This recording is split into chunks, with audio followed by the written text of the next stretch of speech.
I don't believe Trump lost the election. I think he won the election until the Democrats saw that and panicked and literally stopped the vote counting on election night till they could rig it. Have you ever heard of counting just stopping before it's done and then sending everybody home, leaving the ballots all alone? Oh, and then presto, just finding tens or hundreds of thousands of new ballots. What are the odds?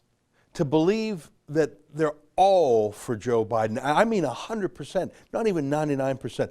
Even Saddam Hussein only claimed 99%, but 100%? To believe that is real is to believe that Jeffrey Epstein killed himself. But let's stop arguing about recounts and lawsuits and challenges. It's hard to keep up. Personally, I think the Democrats are going to steal it. It's what they're best at. They rigged the rules as hard as they could, and then they took those rigged rules and bent them as far as they could and broke them where they could.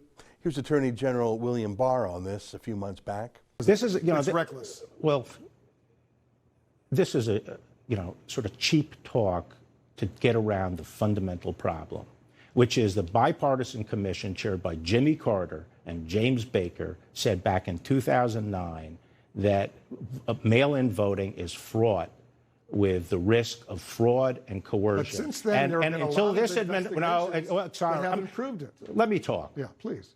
And since that time, there have been, in the newspapers, in networks, academic studies saying it is open to fraud and coercion. The only time the narrative changed is after this administration came in. But elections that have been held with mail have found substantial fraud and coercion. For example, we indicted someone in Texas, 1,700 ballots collected.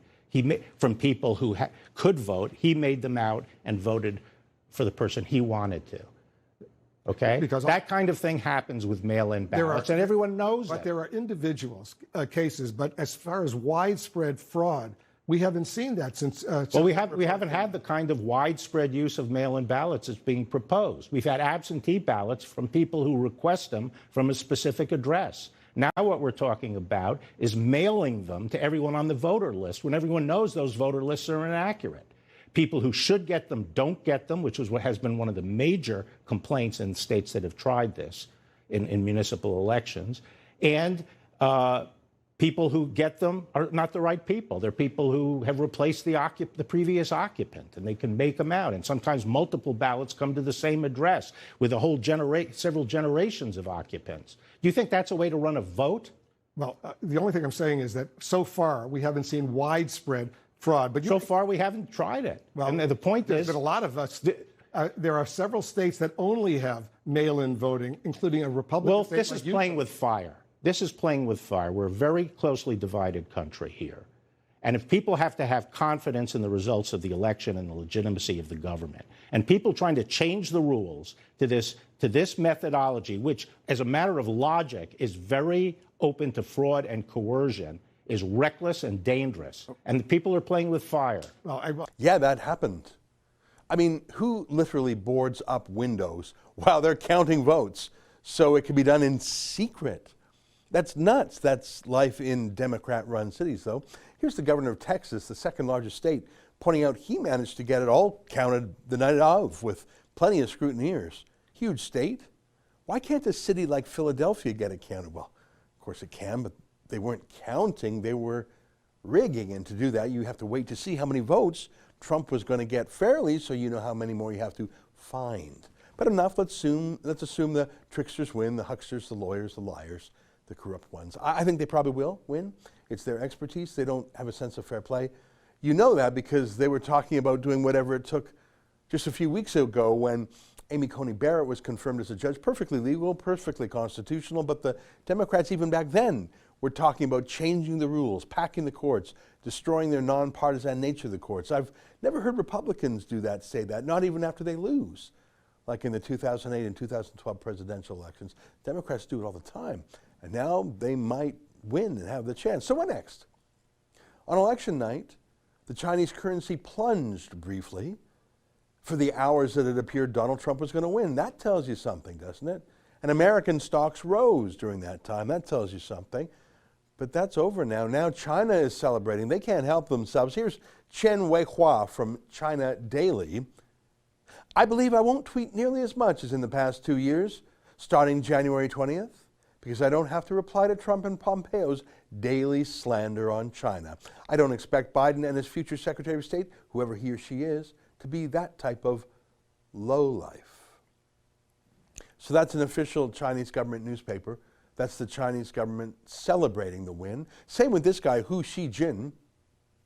Various articles introducing Biden's life have become popular on the internet in China. The tragedy of him losing close family members has aroused sympathy among Chinese people. His failed bids for presidency in the past have also helped create an image of a tenacious man.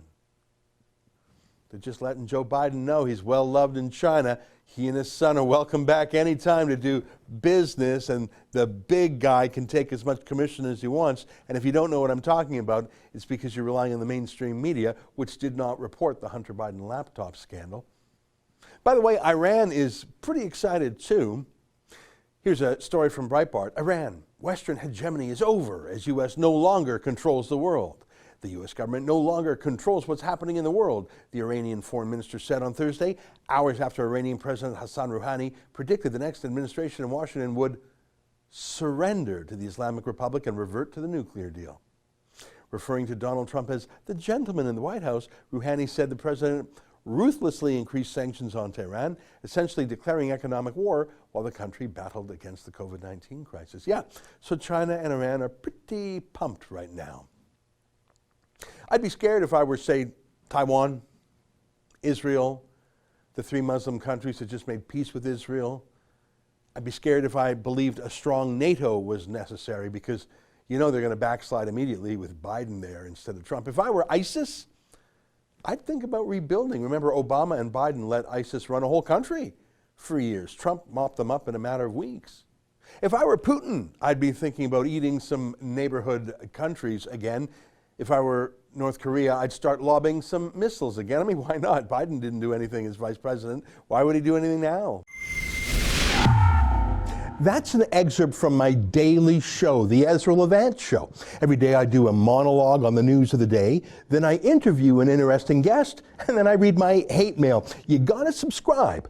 Go to rebelnews.com.